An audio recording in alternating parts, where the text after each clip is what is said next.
قرآن کہتا ہے، میں حیران ہوتا ہوں، 2 جگہ یہ مضمون آیا ہے، ارأیت من اتخذ الہہ ہواہ افانت تکون علیہ وکیلا۔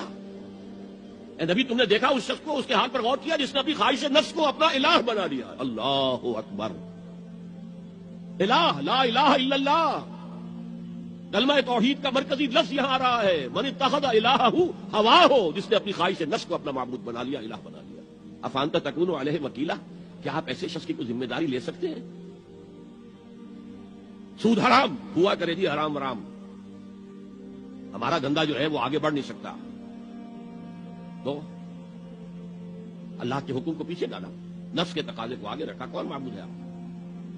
نام عبداللہ رکھیے، نام عبد الرحمان رکھیے، ہے عبد النفس، نفس کے بندے، نفس کے غلام۔